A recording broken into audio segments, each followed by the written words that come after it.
in the middle of trying to live stream.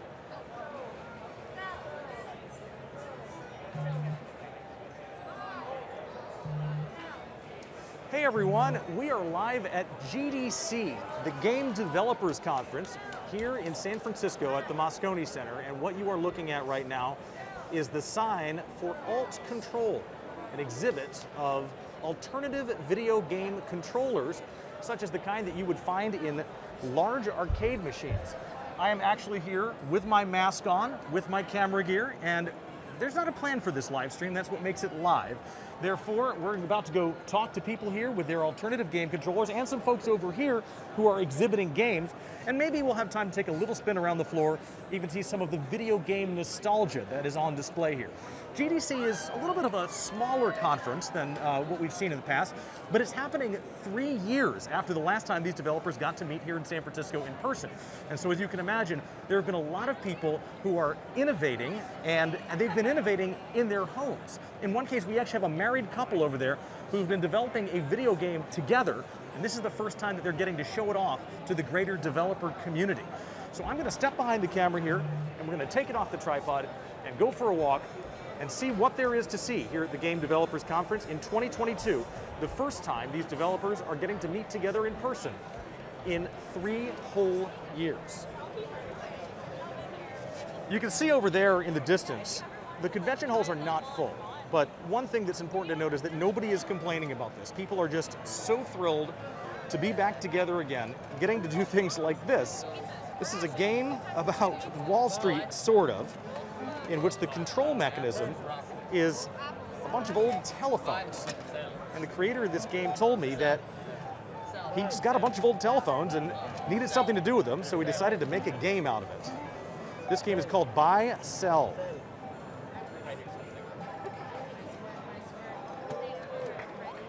You cannot buy. No, the tuning on it is so high. That's what And you're really, I mean, you're so close that you're the most likely to be the loudest. Yeah. Do you want to try?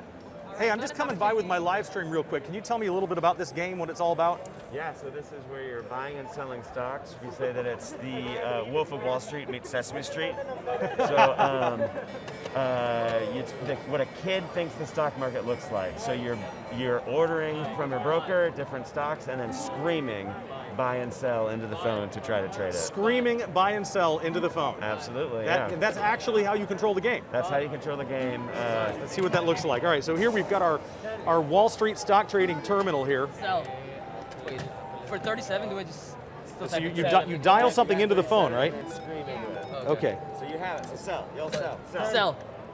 Sell. Louder. Buy. Sell. Louder. Buy. Sell.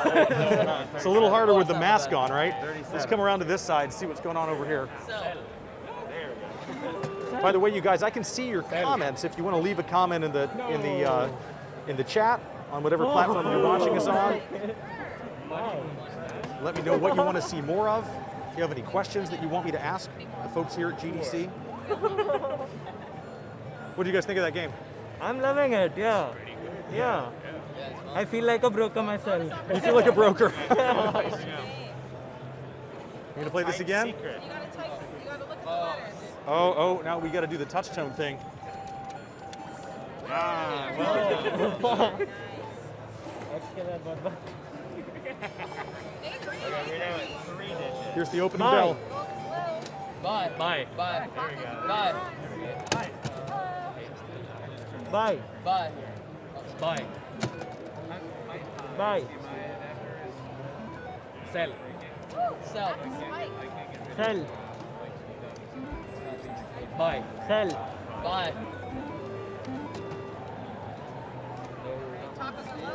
That's definitely what I would think that Wall Street looked like. Buy. Buy. Now it's not. Buy. And that looks pretty authentic to me. By you guys. Buy. I love it. And here I would have thought that the red phone was an emergency hotline. All right, there we go. Buy, sell. Alt control here at GDC. And there's a large crowd gathered over here. I have a feeling I know what they're watching. This is one of those railroad cars like you see in old Western movies.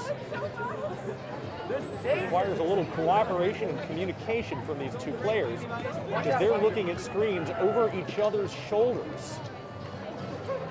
Each one can't see what the other is seeing, and they have to shout to each other.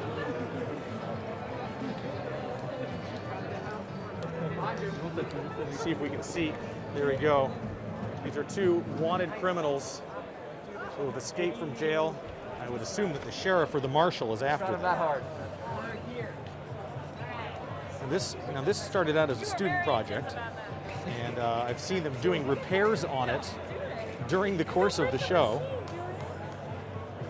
This is the most recent of a series of iterative prototypes.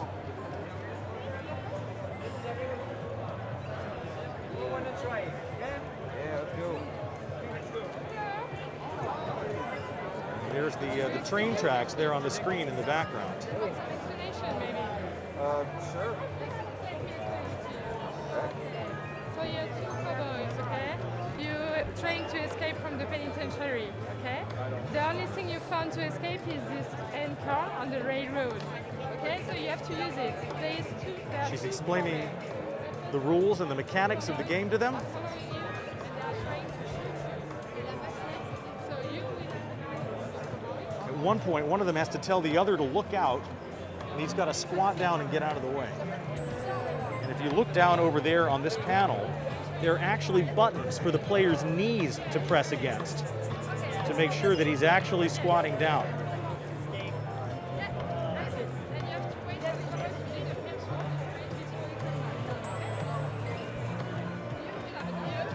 It's a lovely red carpet that we're on, by the way. GDC has said that they have dispensed with carpet in the aisles between booths as an environmental measure. They're also trying to use less one-time use disposable signage and rely more on digital signage instead. These guys are about to start playing their game here. Okay. One last information, guys. You have to keep your hands on the button when you are going up and down. There's two buttons here. You have to trigger them. Okay? Do you have any questions? The makers of this game were telling me it's very common that players get excited, maybe a little too excited, and break the controller. That's why everybody in this area of the conference has their toolkits at the ready. All right.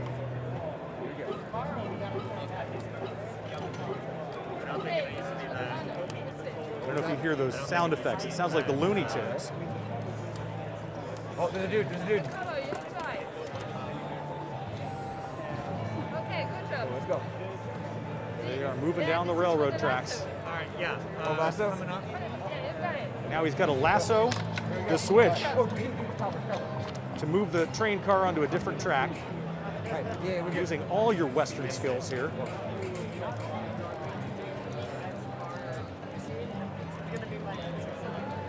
Oh, copper. I've seen people really yelling loudly playing this game. People really get into it.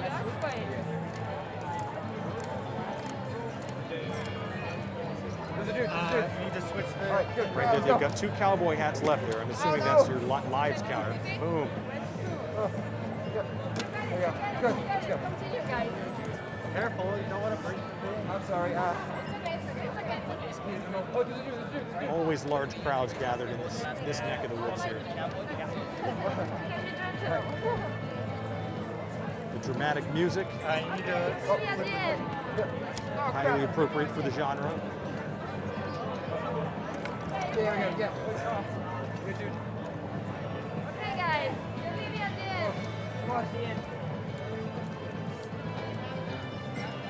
Yay! That's a win. Nice job, man. That was really cool. Here we got to service the controller here. All the wires hanging out. Tell me briefly what this is all about. Hi there. Hello. What do you want to know? I just want you to tell the live stream audience what we just saw. You just two players. They are playing cowboys, and they are trying to escape a penitentiary. So the only thing they found is this handcar on the railroad. But there are two problems. Some cowboys are following them, so they are to avoid shootings. what's more, the railroad is kind of messy, you know, so they have to make sure to stay on the good direction. For that, they have to switch the railroad. The lasso. You got to lasso it. Yeah. All right. And they have to make it to the border in order to be free. So you And got the they cops just following made you. it. You got a rickety railroad, and you got to escape. Yeah, you've got like to it. escape. I like it. Thank And you. you said this started out as a student project, or it is a student project? Yes, it's a student project. We made it in 1 week in Paris. One week? We came with the prototype all the way and played with this in San Francisco. Unbelievable. And you're drawing crowds here at GDC. What? You're drawing a crowd, a big Yeah. crowd. How does it feel to have so many people paying attention to your controller? It's quite satisfying. We have the occasion to meet a lot of different peoples. It's a really good experience for us as students, and yeah, we really enjoy it. Awesome. Thank you so much. Thank you. See you. Too busy to escape. That's what this is called. Move around here. We've got something involving, it almost looks like basketball. Is that what this is? I'm going to assume this is maybe a distant cousin of those basketball arcade games that we've seen.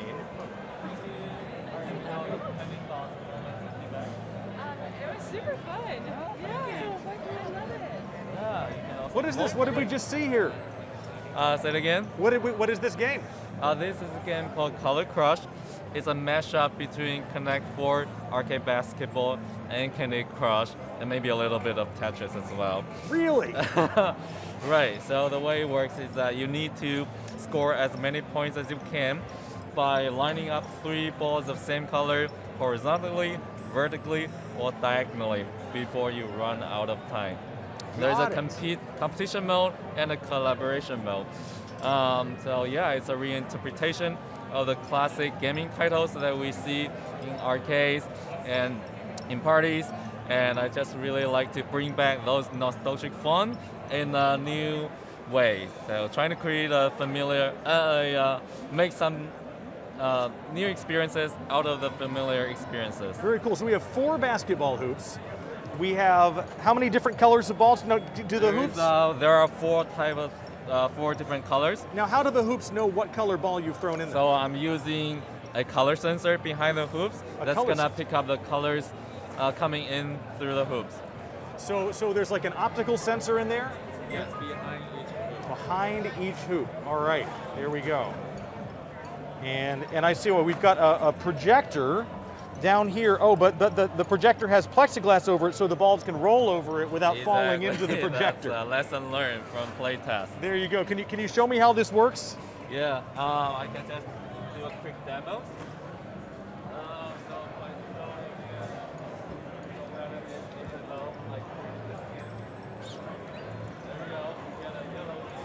So now we see a virtual yellow ball drop onto the screen.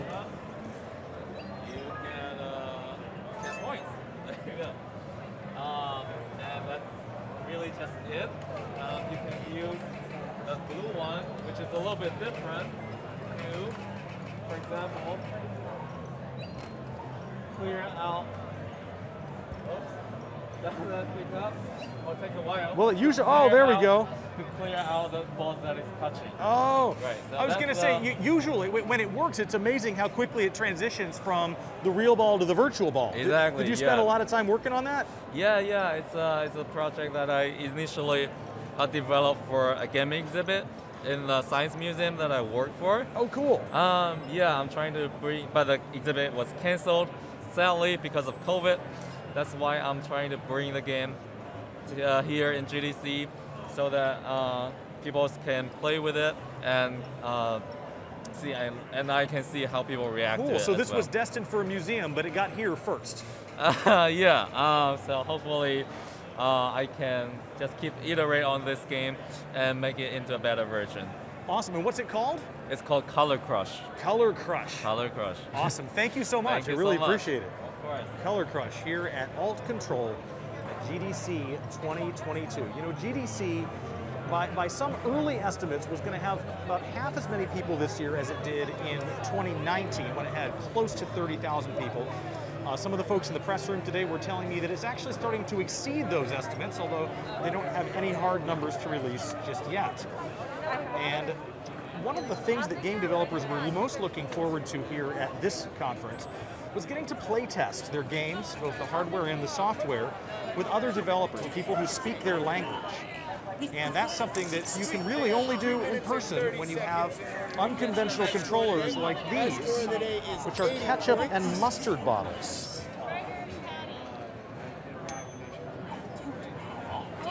One of the creators of this game says that she has unintentionally now created 2 games based on food falling from the sky. This one is called Plinko Burger, as you see there on the sign. I don't know what the intellectual property rights are to the word Plinko, which we may all remember from The Price is Right. But this is all about burger ingredients falling from the sky, as you see there. And watch your timer here. You want to say order up before you run out of time. And the control mechanism, you can't really see it from this side, but I'll go around to the other side. Burger patty. Burger patty. How's it going? Good. The control mechanism is this drive-through headset and these squeezy condiment bottles here. Lettuce.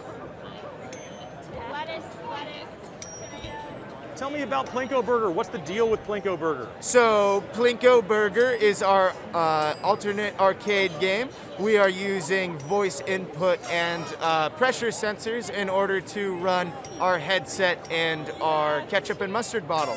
The ketchup and mustard bottle move the left and right for your bumper, while the headset is taking all the audio input, of course. So there's around 100 different audio or voice commands that you can use. Some of them are meant to be triggered for ingredients, while others really just shake the screen or set the kitchen on fire and do some cool stuff like that. Now, do I want to set the kitchen on fire, or is that something I want to avoid? Well, you definitely don't want to set the kitchen on fire, but it's something that you might run into. The trigger for that one, you say, oh no, and you speak it into existence, and there you go, the kitchen's ablaze. So you've actually created things that people might say on their own that have undesirable consequences, perhaps. Exactly, yeah. We left those Easter eggs in there. That's tricky. If you cuss, it'll shoot out confetti, because there's nothing better than that, right? Wow, love that. So voice as a means of control, is that becoming more common, or you guys hope to make it more common? I mean, I would love to see it more common. It's been really fun having everybody use their voice commands here. I haven't seen it in too many games. I know there's a couple that it has been in, but this seems like a very basic and simple way to kind of get people involved with the voice controls so far. All right, let's take a look here. Awesome. The Plinko Burger drive-thru. How did we do? I mean, not good, but it was really fun. Yeah. Wait. You can put that right up in Right there in the condiment rack. Nice and pretty. Ketchup goes here, and then we put our good old Plinko Burger headset on there. Worth mentioning, those are not wireless condiment bottles. Oh, I sure wish they were. Right? Okay, let's race. One day we will have wireless ketchup and mustard bottles, and people will actually try to squeeze ketchup and mustard out. Yeah, absolutely. That's what I'm hoping. And you can check us out on itch.io. If you go onto itch.io, just search up Plinko Burger, and you'll find us there. All right, Plinko Burger. There you go. Thank you, sir. Thank you. Just try not to get any ketchup on that checkered tablecloth. Now, I saw this earlier. Haven't gotten to talk to these folks yet. They have a very finely crafted talking crow. Almost an ominous-looking talking crow that responds to input from these cards that players place down on the table. So he's saying the card is a 12. Yeah, he's saying Which I'm guessing would be a I'm such a joker. Oh, no. lower. Okay. Act at your own accord. Here's the sign for the talking crow. The world's only fortune-telling crow. You is usually 9 feet tall. I don't think that's very spacious at all. Alright, so greater, lesser. So he's saying like it's nine feet tall. He's just saying the card's 9, but like I'm trying to like guess like what phrasing is like to give it away. Basically, there should be a way, once you understand what the rule is, there's a way to get it 100% accurate all the time. Okay. It might be like lengths of one of the words in the sentence. It might be the number of words in the sentence, maybe? I don't know. So it's like 1, 2, 3, 4, 5, 6, 7, 8, 9, 10, 11, 12, 13. Yeah, it's like, I mean, it's longer than that. I mean, maybe you want to go greater? Okay, all right, put it down. Your innocence, I adore. Thinking the answer. So whose crow is this? Is this In you? frustration, you should grit your teeth, for the number was beneath. Is this your crow? Yes, this is my crow. Can you tell me what this crow does and why and how? And actually, can we turn so that this wonderful crowd that's gathered around it is behind you when you tell me? On the ground. There, now the booth looks a little bit better. All right, so what's the deal with the crow? Yeah, so welcome to Al Grab, the world's only animatronic fortune-telling crow.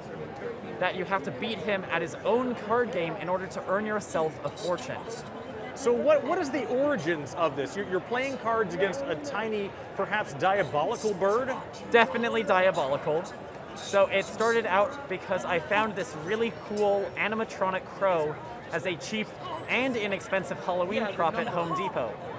And I was really inspired by something one of my professors back in college had said, which was to haunt objects for alt control, or like taking a ghost and shoving it inside of something. So I played around a lot with the symbolism and mythology of crows, and that kept bringing me back to fortune telling. So now you've got this haunted crow. Yes. And so you interact with this crow by placing cards on a table? How does that work? Yeah.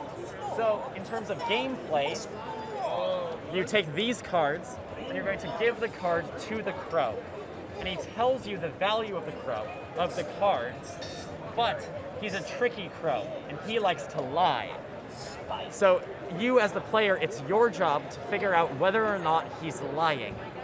And there's an underlying secret to the game, a rule about when he can and cannot lie. So you as a player have to figure that out? Yes. And if you want to earn your fortune, figuring out what that rule is will be the key to success. Fantastic. Now how does the crow know what's going on with these cards? Is there anything printed on the card? Yeah, so the cards are, every single card in the game is using NFC technology. Not NFT. Not NFT. No, sir. Near field communication. Yes. Not non-fungible tokens. Correct. All right. Now that we got that out of the way. So there's a sensor underneath, hidden within the box of the game. Mm-hmm. And whenever you are sliding that card to the crow, it's reading the value of that unique card. That's then being communicated to a back-end computer, which is running Unity. Got it. Okay, so and that's kind of interesting because you're running what many people think of as like a 3D game engine, but you're running with an actual physical three-dimensional thing. What is it like to be able to play test this with large groups of developers at GDC? It's been great. This was developed over the course of the pandemic, so the vast majority of the playtesting was me in my room and maybe my parents. So having a big, wide range of developers actually playing the game and having them respond to it so well has been just a complete and utter pleasure. And so what, have you learned a lot of feedback, more than you would if you just grabbed friends off the street? Probably. Now, most of my friends are game developers, but having like professionals in the industry and like getting their perspective on where I could take this in the future has been really interesting. Fantastic. And let's just take a look at your badge here. You are Michael Pearson. Michael Pierce, where are you from? I'm from San Antonio, Texas, but here in a couple months, as of the time of this recording, I'll be moving actually here to San Francisco, California. Wow, and what's bringing you here? I'm actually moving in with my girlfriend. Wow. So I'm still going to be working remote, but I'll be living with my girlfriend. So you're moving in with your girlfriend and you're moving right next to venture capital just in case you ever need it. Yeah, just in case. All right. That's good to know. I spent a year in San Antonio myself. Awesome. The tacos were amazing. It's true. And so was the tortilla soup and the queso dip, and oh man, I miss Good San Antonio Mexican food, the Spurs, and the Alamo. Oh, the only thing San Antonio's known for. I was there when the Spurs won, so they're the only basketball team whose cheer does not go da da da da. Think about that one for a second. You can honk "Go Spurs Go" on your horn, and anybody in San Antonio will know what you're doing. Michael Pierce, thank you very much. And can you pronounce the name of the crow again for me? Al-Grab. Al-Grab, and what does that mean? So it comes from the Arabic word for crow. Oh, love it. So the word, literally, the crow's name is crow. Yes. Fantastic. Thank you so much. Thank you. In case you're just joining us, we're here at GDC 22, the Alt Control exhibit, where alternative game controls are on display by developers who have not really had much of a chance to test these out in front of complete strangers for the last 3 years. 3 years ago, 2019, was the last time we had a game developers conference, at least one that met in person. The last couple have been virtual. And you can't really test out alternative controllers at a virtual conference. This one, we have a little bit of head start learning about this one. We talked to these folks yesterday. This is something called Scrapeboard. That is a skateboard deck. It doesn't have wheels on it. It does have pieces of metal on it, maybe some magnets on it. And the creators of this game have described it as Dance Dance Revolution on a skateboard. So you've probably seen Dance Dance Revolution or played it in an arcade. This is the kind of game that would have to be in one of those arcades. One of the only games that is an alternative control skateboarding game where the skateboard is not anchored to the floor, where the skateboard is free moving. And they've told me that this particular game, it's not really like actual skateboarding, but it is a game that takes place on a skateboard. It does require some balance. And quite a bit of getting used to. I would imagine if you're a one-wheeler or ride another one of those scooter-type vehicles, that's probably also good cross-training for this.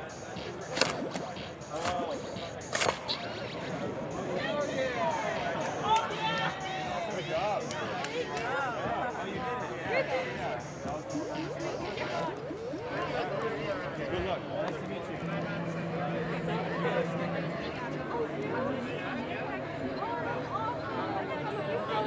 Yeah, for winning you get a sticker. Yeah.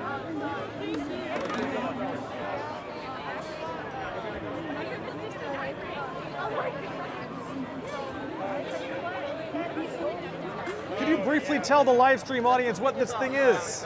Oh, this is a Scrapeboard. Yeah, so it's kind of like a combination of DDR and skateboarding. So it's an alternative controller game. It uses a skateboard deck as the controller. And what you have to do is complete the circuit between two metal pads.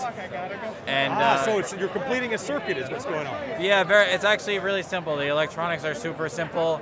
The skateboard is like a wire. You can think of it as like a wire. And every time it touches two pads, so like if you were using a coat hanger, you would be able to play the game the same way. So you would just touch two pads. It just wouldn't be nearly as fun with a coat hanger. Yeah, actually, I don't know. I'm thinking about maybe having a coat hanger mode because I feel like I keep saying that to people at the convention, and I'm like, I actually haven't tried playing it that way. Like, it's not fun to play with the computer keyboard. That's not fun at all. But I think a coat hanger could potentially be a fun game. Now, as a point of conversation, have you tested this out with a computer keyboard because you just couldn't get this in front of people for the last 2.5 years? Well, I test it at home on my computer while I'm developing it. So I play it all the time on keyboard, so I know how boring it is to play on keyboard. And it's a challenge because it's like, it's weird. This mechanic is really, really simple. The basic mechanic of the game is like Simon Says. So it's a boss rush action game that combines elements of rhythm, racing, and fighting to create a boss rush game. So it's like DDR, but technically it's not a rhythm game because you don't have to do the moves to the rhythm or to the time. So you just have to do them as fast as possible. So if you have no rhythm, you can still play this game? Yeah, sure. And actually, more importantly, if you don't skateboard or anything like that, like, it's totally different from skating. Actually, being a skateboarder can be prohibitive to the game because when a lot of skateboarders who play it, they're thrown off by it because they expect it to be like skating. But it's actually really better to approach it as a game controller because it's very different from skateboarding. Awesome. Thank you so much. And this is Scrapeboard. Yeah, Scrapeboard. We're hoping that we see this in an arcade near us soon. Oh, yeah, so are we, yeah. And here we are. One more look at the controller. Metal plates on the bottom of that skateboard, completing circuits between those 4 pads as you jump into different orientations. and try to match the pattern that you see on the screen. Did I get that right? That's right, yeah, you explained it perfectly. Fantastic. I like it when I'm occasionally a quick learner. Sorry about that. Everybody here sort of getting used to being at a conference again, including getting used to being in a crowded space again. Here, let's...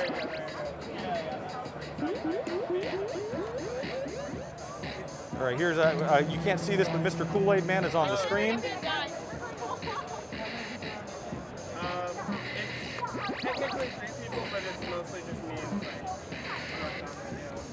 I did like all the art and animation and stuff. All right, there's Mr. Kool-Aid Man with his big sword. He's going to try to slay you.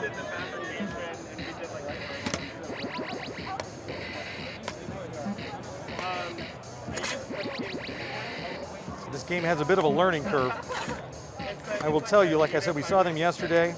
The founders, they can shred. They can absolutely shred on this thing. So once you get a little bit of practice, you can really show off some moves.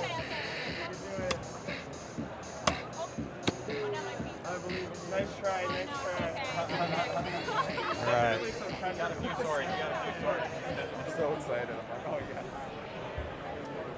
So the convention hall floors are about to close. This is the middle day of the expo here at GDC. The expo will be open again tomorrow. But the thing is, and just take a quick spin around in these last few minutes. This is the central hall. These are some of the smaller commercial booths. And the North Hall has some of the larger booths. Now, missing from this GDC Expo are some of the largest booths that we typically see at this conference. There's not a giant Google booth. There's not a giant EA booth. There's not a huge Epic Games booth like there have been in recent years. There is a big Unity booth. A lot of these indie developers who we've been talking to, and including that one with the crow, have been building their games on Unity. And a lot of developer-focused services. Amazon does not have a Twitch booth, but they do have an AWS booth. AWS, the web servers, of course, that many of these games run on. And that's sort of how the people behind this conference are spinning it. The GDC has sort of gone back to roots a little bit, as it's gotten a little bit smaller, a little bit more intimate. But as we discovered in the first couple of days, it is definitely still a mecca of enthusiasm for the building and the designing of games. And of course, as we get ready to leave here before they kick us out, we can't forget what many of these developers grew up with, the 8-bit games of the 80s. This is always a fun exhibit. That's Super Mario Brothers 3.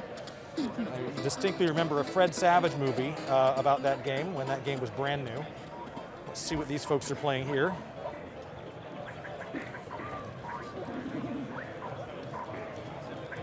Wolfenstein 3D on a vintage tube TV.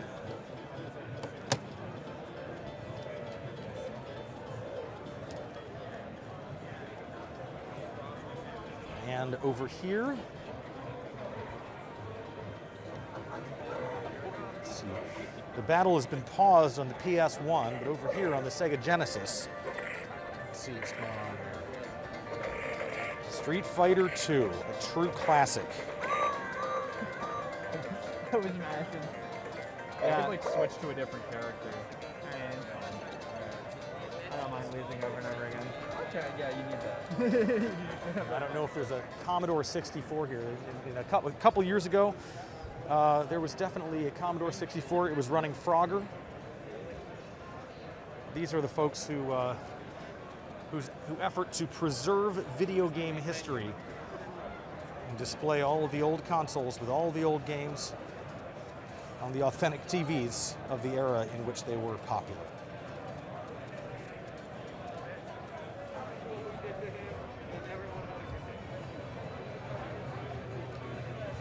So just a quick look at GDC 22, conference that is a little bit scaled back from the last GDC, where almost 30,000 people attended, but has all of the enthusiasm and excitement for people who've been building games and game controllers to finally get their hard work in front of an audience of their peers to get feedback, critiques, suggestions, and take their projects to the next level.